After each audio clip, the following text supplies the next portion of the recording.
नमस्ते दोस्तों, अरविंद राज क्लासेस में आपका स्वागत है। इस सेशन में हम स्कूल्स ऑफ साइकोलॉजी को एग्जाम ओरिएंटेड अप्रोच के साथ आसान भाषा में पढ़ेंगे। हाँ, और देखिए ये एक ऐसा टॉपिक है जहां से एग्जाम्स में 2 से 3 मार्क्स तो बिल्कुल पक्के होते हैं। सही कहा। और सोचिए, एक वक्त था जब महान विचारकों को लगता था कि इंसानी आत्मा को किसी लैब में टेस्ट किया जा सकता है। मतलब कितना अजीब लगता है ना सुनने में आज। बिल्कुल अजीब लगता है, और आज वही साइकोलॉजी बच्चों को आर्टिफिशियल इंटेलिजेंस के जमाने में सीखना सिखा रही है। तो ये आत्मा से लेकर कंस्ट्रक्टिविज्म तक का जो सफर है उसको समझना बहुत जरूरी है। एकदम। तो आज हम C TET, UP TET, super TET और टीजीटी पीआरटी के लिए इसका पूरा ब्लूप्रिंट तैयार करेंगे। तो ये इतना बड़ा बदलाव आया कैसे? साइकोलॉजी हमेशा से व्यवहार का अध्ययन तो नहीं थी ना? नहीं, बिल्कुल नहीं। इसको समझने के लिए टाइमलाइन ऑफ साइकोलॉजी देखनी होगी, जो हमारी पहली स्लाइड भी है। 16वीं सदी में इसे साइंस ऑफ सोल यानी आत्मा का विज्ञान माना जाता था। एरिस्टोटल और डेकार्ट्स इसके मुख्य समर्थक थे। पर देखिए, आत्मा को तो लैब में टेस्ट नहीं कर सकते ना, माइक्रोस्कोप के नीचे थोड़ी रख सकते हैं। सही पकड़ा। अरे वही तो प्रॉब्लम थी। इसीलिए 17वीं सदी में पिस्टोलॉजी और कांट जैसे लोग आए। उन्होंने इसे साइंस ऑफ माइंड यानी मन का विज्ञान कहा। पर मन कहाँ है, कैसा दिखता है, इसका भी कोई साइंटिफिक प्रूफ नहीं था। राइट, उसका भी फिजिकल एग्जिस्टेंस नहीं है। हाँ, तो फिर 19वीं सदी में विल्हेम वुंड और ईबी टिचनर आए। उन्होंने इसे साइंस ऑफ कॉन्शियसनेस यानी चेतना का विज्ञान बोला। उन्होंने कहा कि जागरूकता ही मूल है। अच्छा, पर चेतना भी तो बहुत सब्जेक्टिव है ना।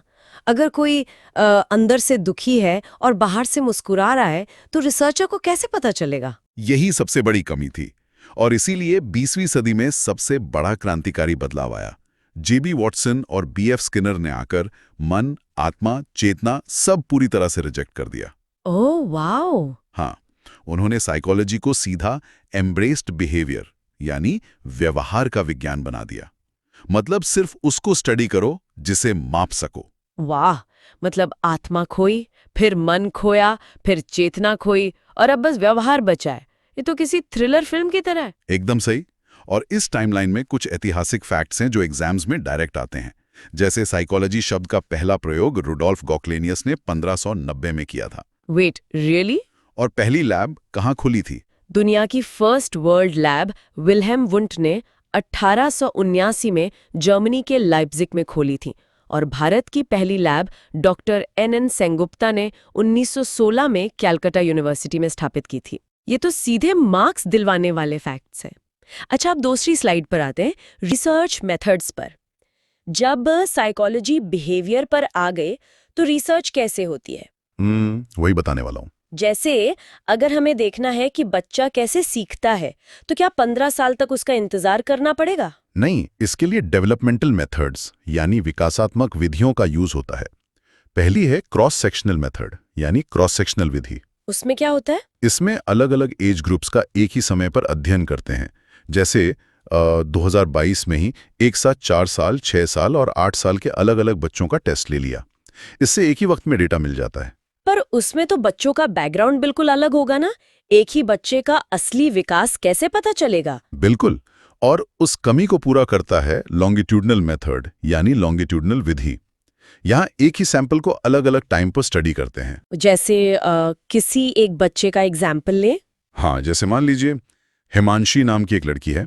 उसका टेस्ट पहले 5 साल की उम्र में किया, फिर 10 साल में और फिर 15 साल में। ये सटीक होता है, पर थोड़ा लंबा चलता है। समझ गई। और एक क्लिनिकल मेथड यानी निदानिक विधि भी होती है ना, लाइटनर विटमर की? हाँ बिल्कुल, पर वो नॉर्मल डेवलपमेंट के लिए नहीं होती। वो मानसिक बीमारी और एबनॉर्मल बिहेवियर को पहचानने के लिए होती है। अच्छा, चलिए अब आते हैं साइकोलॉजी के उन 8 पिलर्स पर जिनका पूरा सिलेबस एग्जाम्स में आता है। इन 8 एराज को याद रखने की एक बड़ी देसी ट्रिक है। अरे वो सीता फूफी वाली? हाँ, वही। सीता फुफी पे भूत गोल चक्कर खाकर हंसा और चला गया। ये निमोनिक बड़ा मजेदार है। SFPBGCHC। ये वाकई असरदार है। इसको डिकोड करते हैं। एस से स्ट्रक्चरलिज्म यानी संरचनावाद, एफ से फंक्शनलिज्म यानी प्रकार्यवाद, P से साइको एनालिसिस यानी मनोविश्लेषणवाद, B से बिहेवियरिज्म यानी व्यवहारवाद, राइट। फिर G से गस्टाल्टवाद, C से कॉग्निटिविज्म यानी संज्ञानवाद, H से ह्यूमनिज्म यानी मानवतावाद और आखिरी C से कंस्ट्रक्टिविज्म यानी रचनावाद। परफेक्ट। तो एरा 1 से शुरू करते हैं, स्ट्रक्चरलिज्म वर्सेस फंक्शनलिज्म। अब मेरा एक क्रिटिकल सवाल है। वुंट और टिचनर का जो स्ट्रक्चरलिज्म था वो कहता था कि स्ट्रक्चर ऑफ कॉन्शियसनेस को समझो, पर मन की बनावट जानना ही काफी कैसे हो सकता है? यही तो आपसी बहस थी। एक कंप्यूटर का मदरबोर्ड कैसा दिखता है, इससे ज्यादा ये मायने रखता है कि वो प्रोग्राम कैसे रन करता है, पर वुंट सिर्फ पार्ट्स जानना चाहते थे। तो उन्होंने कौन सी विधि यूज की? उन्होंने इंट्रोस्पेक्शन मेथड यानी अंतर्दर्शन विधि का यूज किया। ये साइकोलॉजी की सबसे पुरानी विधि है, जहां व्यक्ति से पूछा जाता है कि अंदर झांक कर बताओ कैसा लग रहा है। पर ये तो हाईली सब्जेक्टिव है ना। अगर मैं अंदर से उदास हूं और झूठ बोल दूं कि अच्छा लग रहा है, तो पकड़ने का कोई तरीका नहीं था। एग्जैक्ट, यही प्रॉब्लम थी, और बच्चों पर तो ये पूरी तरह फेल थी। इसीलिए विलियम जेम्स ने फंक्शनलिज्म की नींव रखी और प्रिंसिपल्स ऑफ साइकोलॉजी किताब लिखी, जिसमें उन्होंने फंक्शनल एस्पेक्ट पर जोर दिया। हाँ, उन्होंने कहा बनावट भूल जाओ, ये देखो मन काम कैसे करता है, मन पर्यावरण के अनुकूल यानी एनवायरनमेंट में अडैप्ट कैसे करता है। ये बड़ा लॉजिकल शिफ्ट था। फिर आते हैं एरा 2 पर, साइको एनालिसिस। यहां हम चेतन मन से अचेतन मन के अंधेरे में जाते हैं। जैसे कई बार हम ना चाहते हुए भी गुस्से में कुछ बोल देते हैं, स्लिप ऑफ टंग। क्या सच में इसका कोई मतलब होता है? यानी सामाजिक भावनात्मक पहलू से जुड़ा है। वो आइसबर्ग वाला उदाहरण इसी में आता है ना? हाँ, फ्रॉइड ने माइंड को आइसबर्ग की तरह बताया। जो 10% हिस्सा पानी के ऊपर दिखता है वो कॉन्शियस माइंड यानी चेतन मन है, पर असली खेल तो नीचे है। जो 90% हिस्सा छिपा हुआ है। बिल्कुल, वो अनकॉन्शियस माइंड यानी अचेतन मन है, जहां हमारे छिपे हुए ट्रॉमा और दबी हुई ऐसी इच्छाएं होती हैं जिन्हें समाज एक्सेप्ट नहीं करता। फ्रॉइड ने पर्सनैलिटी के 3 हिस्से बताए, एड, ईगो और सुपर ईगो। जैसे छोटे बच्चे को मिठाई तुरंत खानी है, वो उसका एड है, पर तभी याद आए कि मम्मी ने कहा था चोरी पाप है, तो वो सुपर ईगो हो गया। हाँ, और उन दोनों के बीच जो रियलिटी सेट करता है कि ठीक है पूछकर खा लेता हूं, वो ईगो है। ये तीनों आपस में बैलेंस बनाते हैं। पर आइसबर्ग के नीचे किसी ने देखा तो है नहीं। शायद इसी फ्रस्ट्रेशन में एरा 3 आया, बिहेवियरिज्म, जहां उन्होंने अचेतन मन को पूरी तरह रिजेक्ट ही कर दिया। जेबी वॉटसन और स्किनर और पैवलोव ने तो पूरा गेम ही पलट दिया। हाँ, बिहेवियरिस्ट का स्टैंड बहुत कठोर था।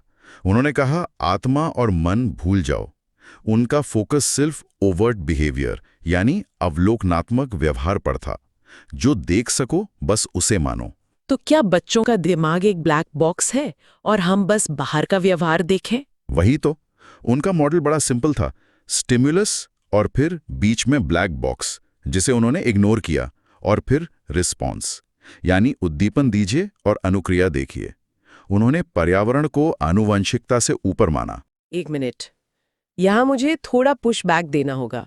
बिहेवियरिज्म में एक कॉन्सेप्ट आता है, टैबुला रासा, जो जॉन लॉक ने दिया था। उनका मतलब था बच्चे का मन एक कोरी स्लेट है।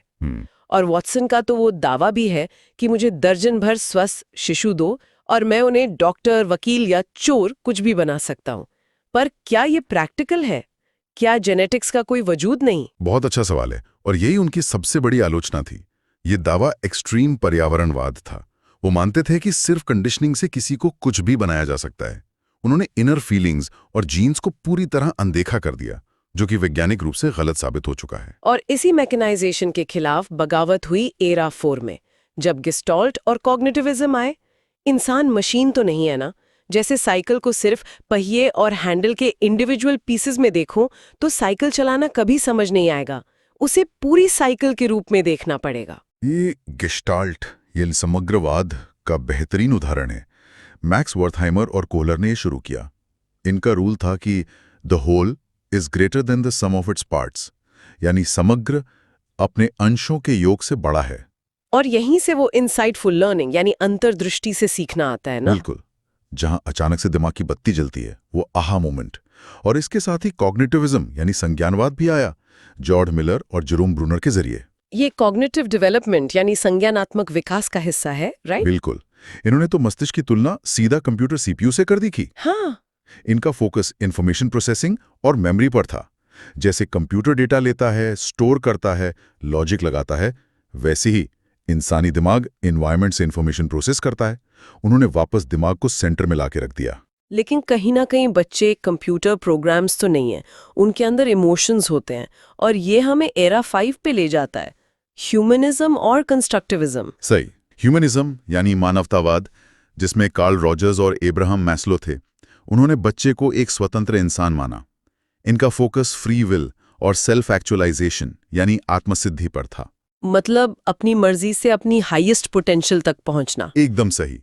और इसके बाद आता है साइकोलॉजी का सबसे बड़ा पिलर, कंस्ट्रक्टिविज्म यानी रचनावाद, जिसके संस्थापक पियाजे और वाइगोत्स्की थे। जिसमें पियाजे की वो प्री ऑपरेशनल स्टेज आती है 2 से 7 साल वाली, राइट? हाँ, पियाजे ने एज ब्रैकेट्स पर बहुत काम किया और वाइगोत्स्की का सोशल कंस्ट्रक्टिविज्म भी इसमें आता है।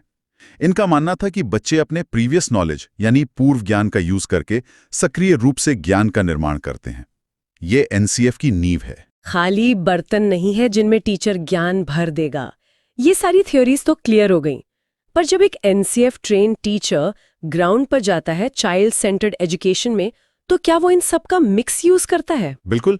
इन पेडागोजी पिलर्स को एक साथ अप्लाई करना होता है। क्लास डिसिप्लिन के लिए वो बिहेवियरिज्म की कंडीशनिंग यूज करेगा, जैसे अच्छे काम पर रिवॉर्ड देना। सही।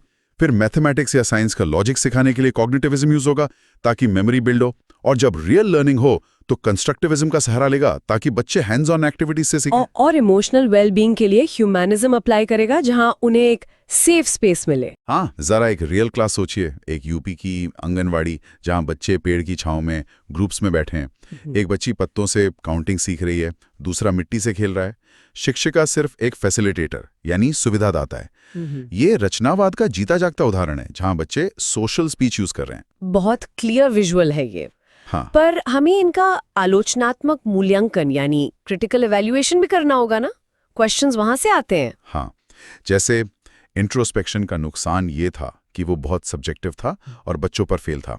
बिहेवियरिज्म की बुराई ये थी कि इसने आंतरिक भावनाओं और हेरिडिटी को जीरो मान लिया। और साइको एनालिसिस में वो लिबिडो यानी कामेच्छा पर जरूरत से ज्यादा जोर दिया गया, जिसे साइंस प्रूव नहीं कर सकती। एकदम सही एनालिसिस है आपका। अच्छा, अब वक्त आ गया है मार्क्स पक्के करने का। मतलब हमारा PYQ कनेक्ट और the cheat sheet, superfast bullet round हो जाए। बिल्कुल, मैं तैयार हूँ। यूपी टेट का बहुत कॉमन PYQ है, किस संप्रदाय ने मनोविज्ञान को चेतना का विज्ञान माना और अंतदर्शन विधि का प्रयोग किया?